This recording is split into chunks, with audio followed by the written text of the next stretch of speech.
Hi guys, it's Allison. Today we will be making a pineapple upside down cake.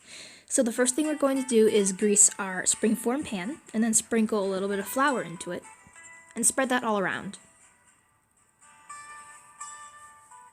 And I'm going to put that aside and we're going to prepare 3 bowls. So this recipe is incredibly simple, but the process is incredibly complex. So you're going to need 3 bowls, one for the dry mixture. I would recommend the smallest bowl for that, and then 1 bowl for your main mix, and then 1 for beating the egg whites. So we're going to start off with the smallest bowl for the dry mixture. So you're going to need a half teaspoon, a teaspoon, 1/4 cup, and a 1 cup.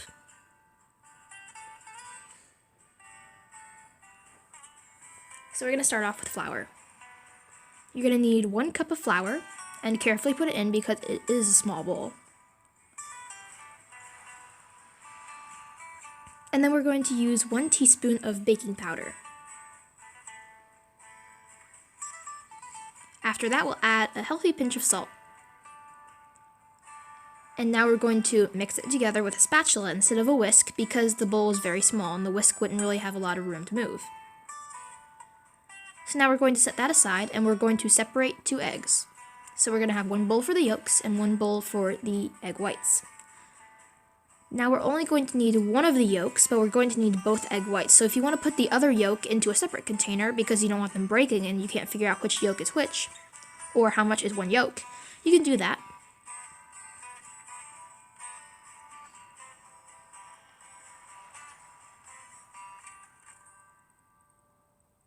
So now I have 2 egg whites and 2 egg yolks.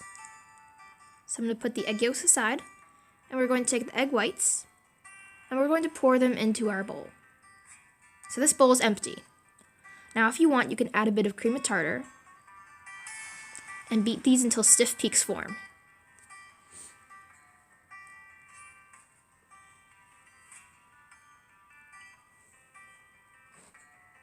So after that, you're going to set that aside.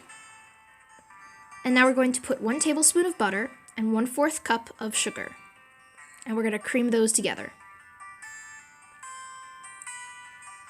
So once you've creamed it, it doesn't have to be perfectly creamy. We're going to add 1 of the egg yolks. Now you can just pour 1 out, but in case you're worried about both of them going in, you can just pick 1 up and put it in. And we're also going to add half a teaspoon of vanilla. And now you can beat those together. So once that's all beaten together, you're going to add the flour and half a cup of milk in alternating steps. And you're just going to continue whisking that together. So once you've added all the milk and all the flour, it should be like a thick dough. So you're going to take this thick dough and you're going to plop it onto one side of the egg whites. Now you don't want to put it exactly in the middle because you're going to deflate the egg whites. So now we're going to macaronage the whole thing. So if you don't know what macaronage is, it's a technique you use when you're making macaroons. So you're basically going to make a circular motion with your spatula, going underneath the mixture and back on top, and then squishing down, which is going to fold the entire mixture together. So at this point, the dough from earlier should now be a smooth cake batter. But if it's not smooth enough, you can add a bit more milk. And now we're going to assemble. So starting off with the pineapples, you can slice your fresh pineapples if you want and core them yourselves. However, I'm short on time, so I'm just going to use canned ones.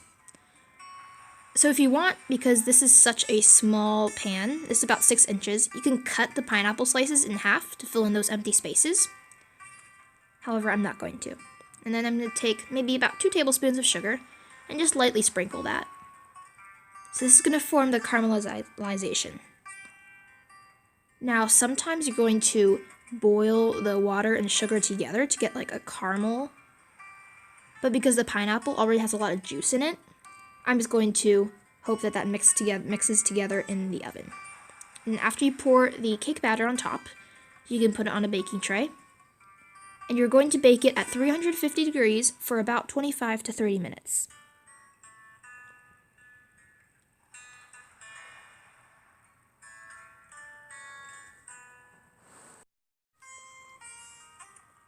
So once it's out of the oven,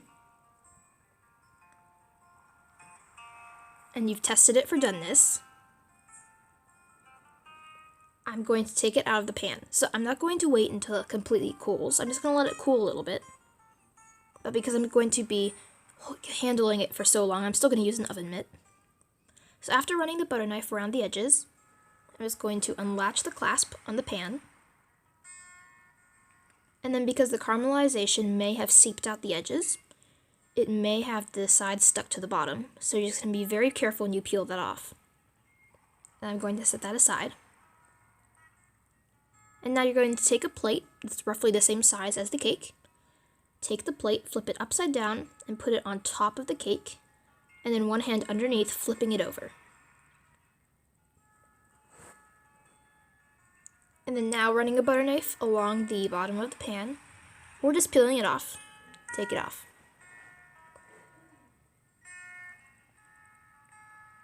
And so once it's a little cooled, you can cut a slice and maybe serve it with a scoop of vanilla ice cream.